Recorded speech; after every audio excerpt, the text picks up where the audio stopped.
Alright, so last episode, we had a big jump forward 2 years since the defeat of Corypheus, so this takes place firmly after the events of everything else we've had happen in the game, which I guess it would always take place after, because that's how time works anyway, but significantly later. And now, we're basically almost going to be on trial, with not necessarily punishment, well, unless they surprise me, but they're trying to justify whether or not the Inquisition should still exist in this world after the original risk that created it is gone. And last episode we met with Josephine, who's just still around, being a crew member. Met with Varric, who's now apparently a leader of Kirkwall, and we encountered just here Cole is making people happy again, and seems to be hooking up our two friends here. A member of the Chargers and our Bard. She's off doing another song. Sorry, I can't pause every time she starts doing a song, though. Another note. The Gilded Horns drink menu. The Golden Nug. An effervescent white Selene wine with a dash of West Hill brandy and a splash of pomegranate juice, muddled with raspberries and a sprig of royal elf fruit. The Hissing Drake. A bold mix of cinnamon-infused whiskey. Dark Lemmerin Run. And Hero's Lava Burst. Not for the faint of stomach or heart. Benediction. Prophet's Laurel Gin served on it with a wedge of lime and thimble of Golden Scythe.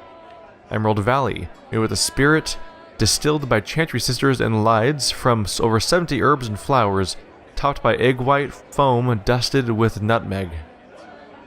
A Night of Shame, our sweetest Antivan port with a dash of chocolate bitters and a twist of orange, served with a flute of chilled Syrah glass. That sounds like all the things that normally lead to a hangover. Randy Dowager, rumored to have been concocted by the editor of Orlay's most scandalous periodical herself, a tall glass of abyssal peach liquor and fresh cream, garnished with sugared rose petals and served with a silk handkerchief with a scandalous rhyming couplet inked on it by the bartender. Well, we're at the bar. There's got to be characters here, right? So Cole... Oh, Sarah! Is anyone else over here?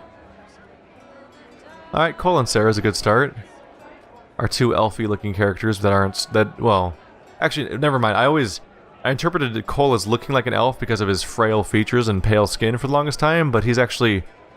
Oh, there's Iron Bull. Shit. He's right there. He's actually manning the bar. Go figure. Hey, these are like three of my favorite characters all in one place. But yeah, I spent too much time thinking that Cole was an elf, and then he took his hat off, and I'm like, oh no, under that he's a human. Go figure. Inquisitor Herald, glad to be back for whatever it is this lot have shoved up their sleeves. Just right up in there. That's it. It's been some time. Well, we don't know what's what, so what's there to go on about? It's Inquisition business, innit? That's all we are. Maybe sort out how they want to mess with us. Then there'll be something to talk about. Aw, Sarah.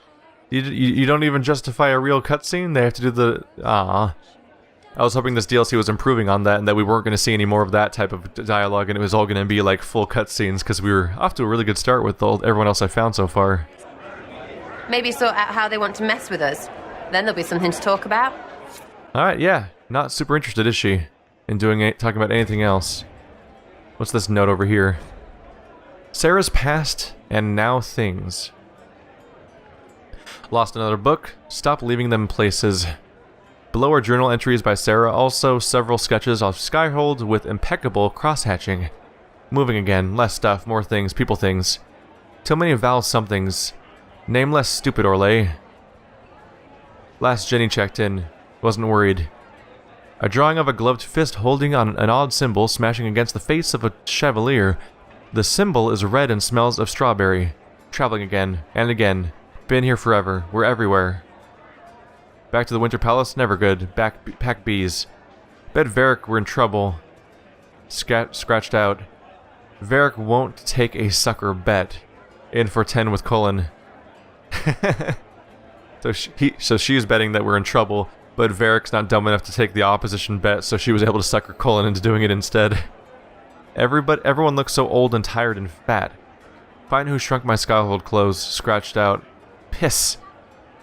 Don't say the Inquisitor's hand looks bad. It looks very bad. Is Whittle even here? Why do I go where there's no Whittle? A drawing of Sarah and Dagna silhouetted with this explosion. Bees. Exploding bees. Chargers in the place. No one will be sleeping. Rhaenyra hugs harder than Blackwall. Still beardy. So she's contrasting two people that are the same person. Josie is best here. Cassandra needs to punch something or she'll explode. Everyone? They'd never call in everyone. Liliana knows something. Knew it. Inquisition is in trouble. Yep, she's probably on the right path. This probably doesn't end well for us. At least they're not calling us in here to pat our back.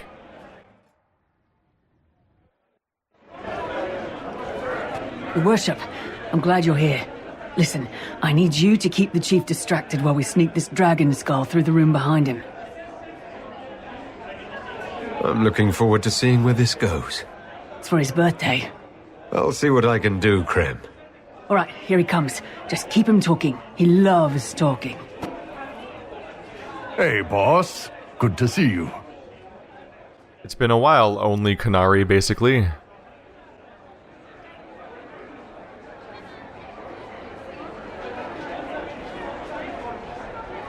It's good to see that the Veil has largely healed, now that most of the major rifts are closed. You might think otherwise, but the Veil isn't technically a physical barrier. It's more like a magical vibration that repels the Fade.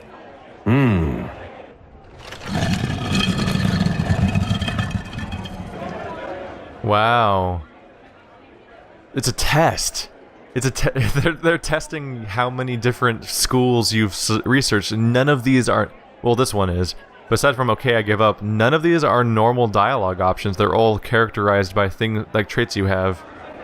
Do you think news of the Exalted Council could affect the lyrium shipments from Orzammar? Maybe. This is a very one-sided conversation so far. What are they doing back there? It's fascinating to see the remnants of Syrian culture here. Most of it was deliberately erased during the Orlesian unification, under the reign of Mafarath's son, Isarath. Uh-huh.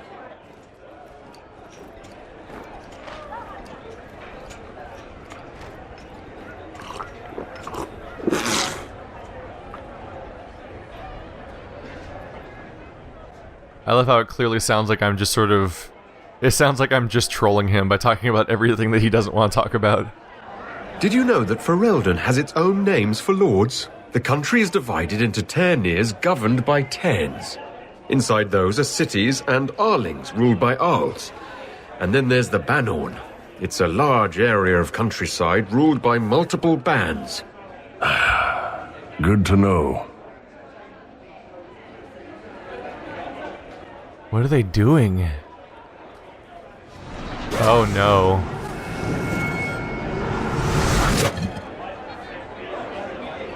You know what, Bull? I really like hitting things.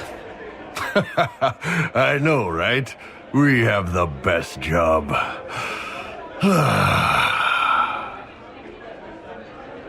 Surprise! Happy birthday, Chief! Oh, you guys.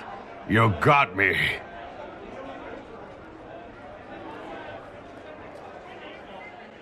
That was... weird. Is that the whole interaction? Hey, boss. That's all we got. Alright, well, looking to someone else. I just want to listen to this person sing all day.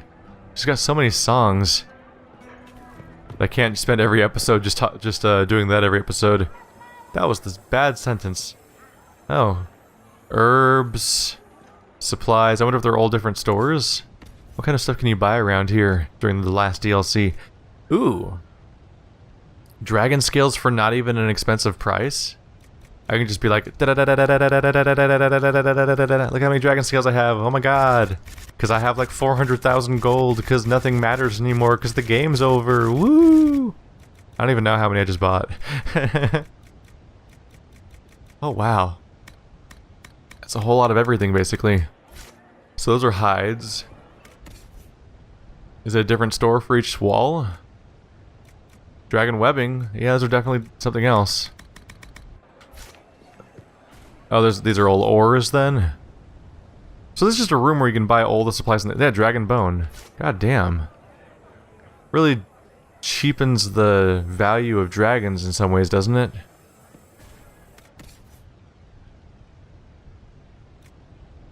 The clasping maw. Sorry, I'm pressing the wrong button. That's the inspect button. It's different in every game I play right now. A unique great sword, 339 DPS. Heal on kill, sunder one hit, chance to bind enemy with evil eye. Let's see. Whatever made this weapon, its flesh appears to be alive. It could be an abomination's blood magic, a spirit twisted into physical form, or some other affront to the maker. It unleashes, I don't know what to call it, an energy that tangles foes together. The power thrills right up your arm. I'd cast it back into that cave I found it in if the thing weren't so useful. Final entry in an anonymous journal. Anything else here besides that? Just one really unique looking weapon. Alright. I'll nab it. It cost me half the money I had left, but I have so much money and not a whole lot of things to use it on probably. Who's hiding over here? Oh. It's our friend Rainier. I never found a document about Iron Bull, did I? Blackwall and the last few years. Blackwall's in quotes because of his history. I wonder, if I didn't discover he was Blackwall, would that not happen? I wonder... When Blackwall leaves suddenly from your base, presumably you don't have to follow him, because I think all the companion stuff's optional. I wonder if there's some people who just lose Blackwall forever, and they just don't bother following up on that. That'd be actually an interesting alternate playthrough, that kind of stuff, like losing party members. Inquisitor, I hope this letter finds you well. I apologize for my prolonged absence. I have traced the whereabouts of one more of my former company, and I am writing to you from Kirkwall, where he now resides. A lot of people go to Kirkwall, apparently. I knew him as Private Nicholas Lowry. He goes by Klaus now. Unlike so many of the men I betrayed, Klaus found a way to put his life together without turning to crime. It doesn't in any way lessen the horror of what I did, but it was comforting to see at least one life not completely ruined by my actions. Klaus is married to a lovely lady. They run a small bakery. It didn't take him long for recognition to dawn, and then I had 2 mince pies lobbed at my head. Pies that were fresh from the oven, mind you. It was a good thing I ducked. I made my apologies. Even after months of searching and making reparations, it was still hard. To his credit, Klaus allowed me to talk, and we ended the visit with ales at the Hanged Man. I should return within the month. Thank you for allowing me this time, Inquisitor. Yours, Tom Rainier.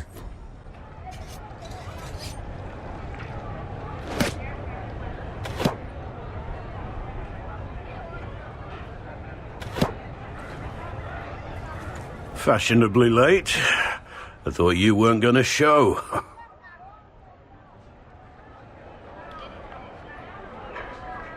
I gave you my word we would talk, and I never break my word. Easy there. I was just teasing. So tell me everything that happened while I was away.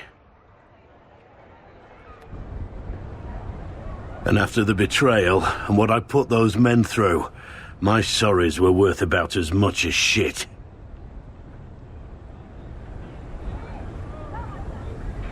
Are you glad you at least tried to apologize? It's hard to say. I go back and forth most days. They needed to know that there's a way to come back from anything. And I wanted to help them if I could. I thought going up there on the gallows was difficult. This was worse. 100 times worse. Anyway, it's nice to be back. Though I'm not sure what to think of this council. No matter what, you know you can always count on my sword arm and my friendship.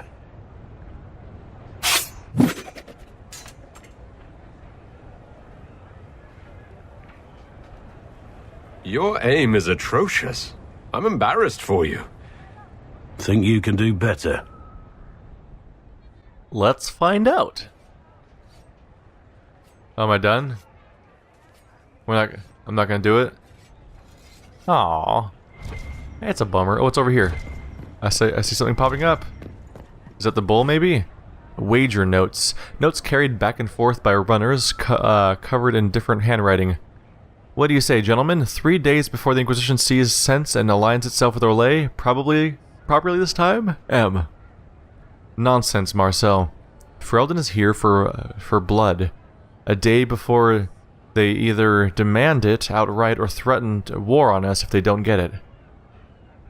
The Divine will intercede. She must. Victoria and the Inquisition are too closely connected in everyone's eyes for her to not interfere. You have great confidence in the Chantry, Alan. 1,000 royals worth of confidence from each of you if the Divine settles the fate of the Inquisition.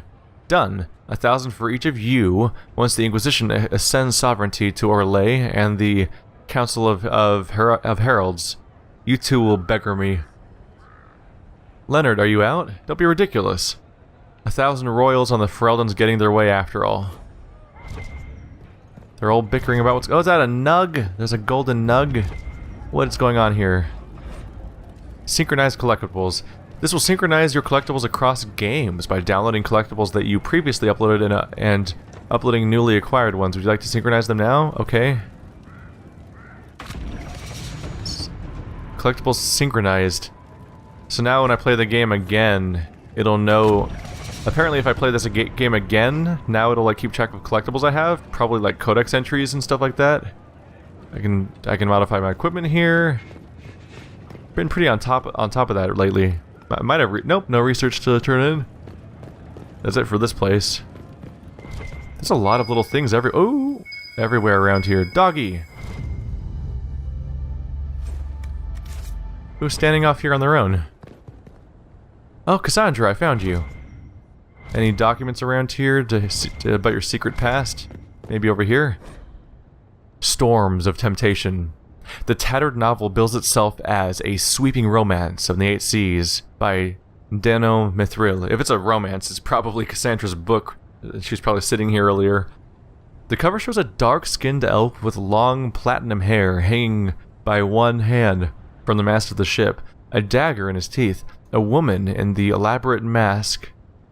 A woman in an elaborate mask, low-cut dress, and almost as much hair as the elf, gasps up from the base of the mast. The elf is glaring at a tanned and chiseled human pirate, grinning as his vessel pulls alongside the elf ship. For the first elven captain in the Antivan Navy, Kiel Zublon's inaugural assignment was a routine trading mission down to Wacom. Little did he know that the fiery Asmethine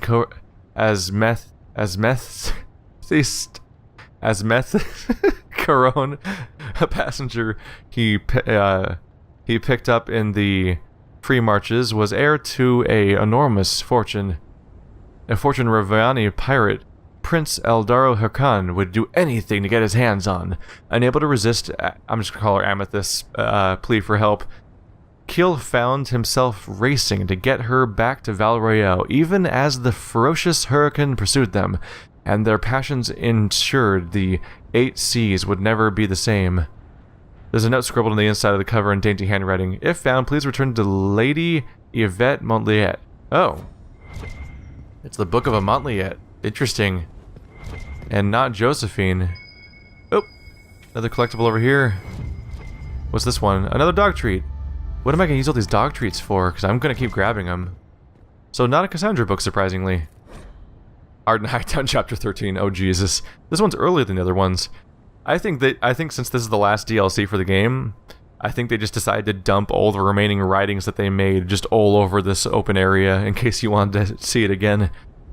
Because the sheer quantity of it seems like they might have... I wonder if they planned for more DLCs originally, but then just scaled back their plans, and now they're like, oh crap, we have all this stuff written. Just throw it all in here. Harden Hightown Chapter 13 by Varric Tetris. In the Lowtown Bazaar, Donnan paused to pay a little elven girl to play courier for him before making the long climb back uphill to Hightown. The long climb back...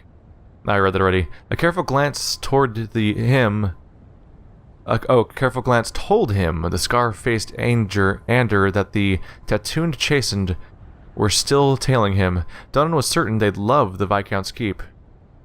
He passed beneath the stone gaze of the Cormorant statues, flanking the gates, and nodded to the guards on his way to the barracks.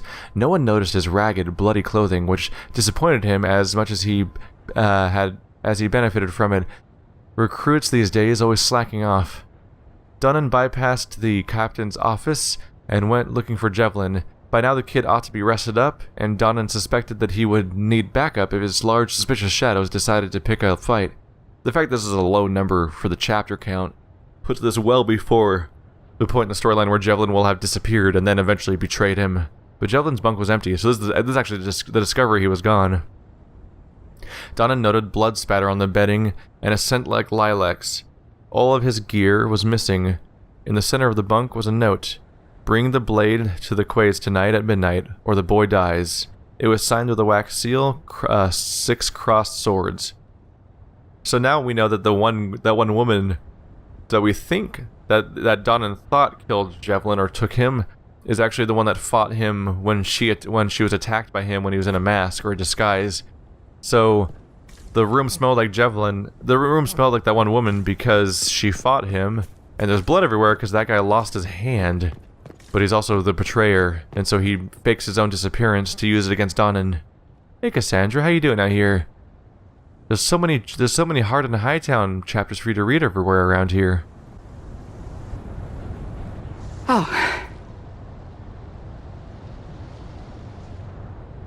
Is everything all right? Yes. Well, I wanted to speak with you, and now you're here.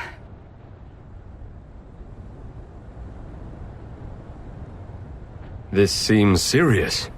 It's not about me. It's about you. Maybe you should sit. I can stand. Maybe I should sit.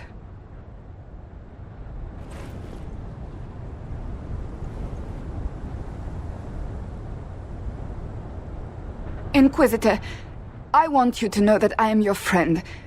I will always be your friend. Oh, well, that's...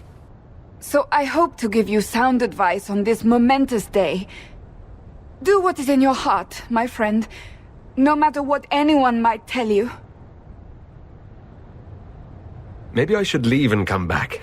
I think I missed the beginning. I'm talking about marriage. Marriage? Josephine is a wonderful woman. If you're clear on your path to... You're not proposing to anyone. I am going to kill Varric. Why do I believe everything he says? Why? He said I was going to propose.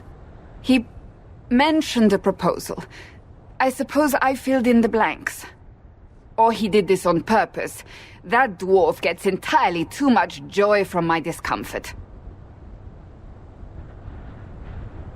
I might get married. I've thought about it. I suspected as much. Being Inquisitor has brought you good things. Many good things. But only a few have been by your choice. Take what happiness you can from those and do not let them go. That is all I meant to say. Advice from a friend for the days to come.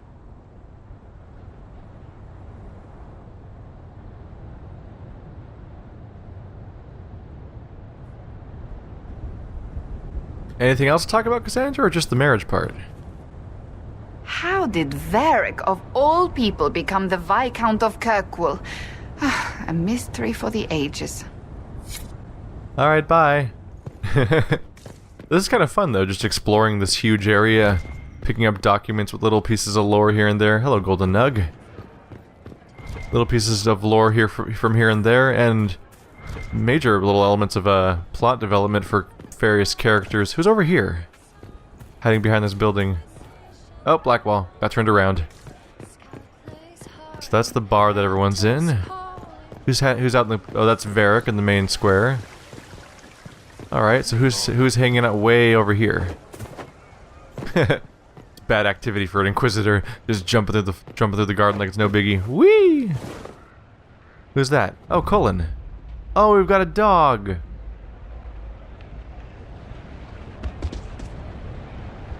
You there!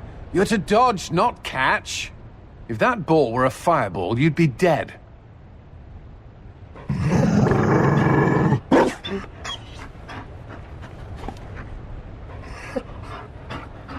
You found a dog. They don't breed Mabari in Olay. The merchant said he was abandoned. Perhaps his owner's tired of the novelty. Tired of you? With that positive attitude and fetching ability? He's not supposed to fetch it. I don't think you understand how this works. Another Ferelden trapped at the Winter Palace. I couldn't leave him to that fate. Besides, I think he likes me.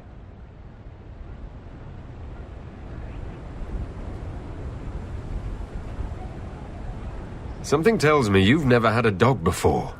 Not since I was a child. The Circle wasn't keen on pets, especially Kirkwalls. But Skyhold... The Inquisition will change after this.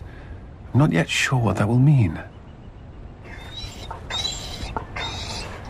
Whatever happens, our people, you, Liliana, Josephine, will have my support, in whatever form you require. I can't imagine the Inquisition without you. I am honored, and likewise, Inquisitor. You can help. Dodge this, and I'll find overpriced Orlesian dog treats before we go. Well,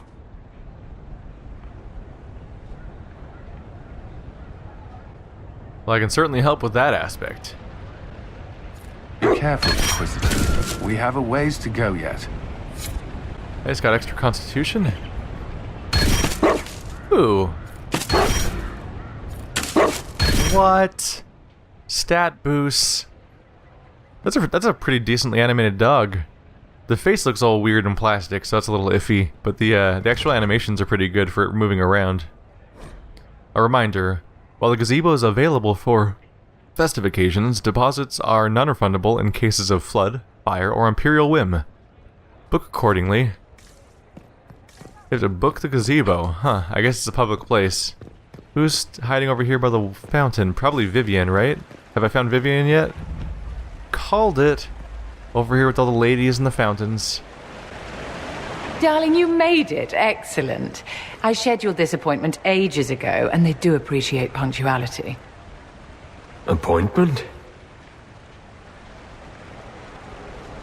With the Imperial Garden Spa, of course. You work so hard, my dear. I wanted to treat you. I feel like I'm going to break something in here. Or someone. You'll present the staff with a special challenge, darling. The experience will be good for them.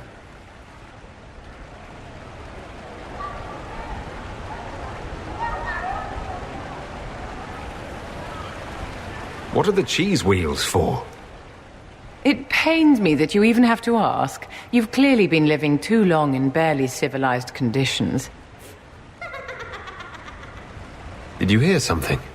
Relax, darling. It's spa day. How have you been? It seems ages since we've spoken. I hope all is well with you and Ambassador Montillier.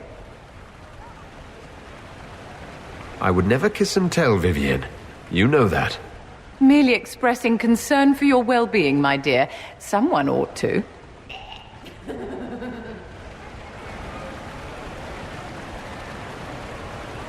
You must be keeping very busy. Someone has to keep the mess that's been made of Thaddeus' institutions of magic from flying apart. Don't you feel better, my dear? This place really does work miracles. What happened? Darling, it's spa day. Don't fret. You'll undo all the good they've done. Come along, Inquisitor. They have other appointments, you know. I don't know what my life has become. Vivian, what have you done? Is that a whole book about Vivian? Nope, Heart and Hightown chapter 15. The Heart and Hightown documents change wildly in size, don't they? By Varric Tetris. The nobles of Hightown like to imagine that petty crime can only happen in the dank shadows of Darktown, or maybe the crooked alleyways of Lowtown beneath the alienage and the poorest neighborhoods. Their lofty, ivy-walled avenues could never be the site of something as crude as a mugging or a simple assault. Donna didn't have much trouble finding an out-of-the-way alcove near the chantry to wait for the scarred Ander and the tattooed Chesend to catch up with him. The Ander came at him first, dropping down from the balcony above his head, while Donnan tried to back out of his reach. The Chesend loomed in behind him, clamping an enormous vice-like hand on his shoulder. The Ander's follow-up punch just below his ribs knocked the air from his lungs. As the Chesend lifted him by the coat, Donnan got back enough of his breath to say, "You work for Wagner. I need to give him a message." This earned him a skeptical look from the Ander, but the Chesend set his feet back on the ground. "Tell him I have his sword. He can meet me in the quays at midnight to settle on the price." For a long, nervous moment, Donnan watched a variety of expressions pass over Ander's scarred, grayish face before the man nodded. Another long moment, and both Ander and Chesend walked away, leaving him alone in the alcove. With the sun just setting, there was only one place left that Donnan needed to go. The tavern in the center of Lowtown sat in its own tiny moat of spilled ale, vomit, and the seawater the owner flung at the walls in a half-hearted attempt to scour the seagull crap from the building. Donnan, like nearly every guardsman who drank up at the Hanged Man, walked through the door at a frantic chorus of "Put it away! Hurry!" He tried not to smile, and completely succeeded when the brooding white-haired elven bartender greeted him as a murderous with a murderous glower. "Guardsman." Donnan placed a handful of copper coins on the bar. "Keep the ale coming, Ferris. I've got some time to kill." So this whole DLC is interesting because I'm sure that eventually it'll get involved in its own story and everything. But right now, the purpose it's serving is definitely something similar to what Citadel did for Mass Effect 3.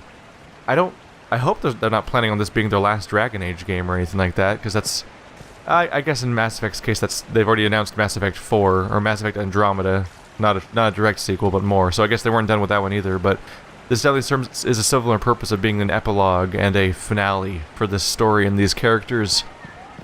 It's doing all right so far. Better take a closer look. Oh yeah, I see it. What's down here? Broken mask. Is there also something else around here? Over here. But yeah, they're trying to have our final farewell, and that's good because anyone who watched my finale episode for the main series probably remembers my disappointment at how abruptly the game ends. This is the longest game I've ever played on this channel, and the end result is that you find Corypheus, and you just do a regular-ass boss fight. You kill him with a void portal, and then suddenly, what? Like, you go to a party where a few people are like, "Yay, we did it!" And you have like half a conversation with a few people, and then never see them again, and the game just ends. And you're like, that's not very conclusive. So now they're trying to make sure we get a scene with each character that's more final before we engage whatever the finale is. Heart in Hightown, Chapter 11. The Café d'Or perched atop a hill in the Orlesian district of Hightown, with a view of the entire city so wealthy patrons could keep an eye on the peasants toiling below.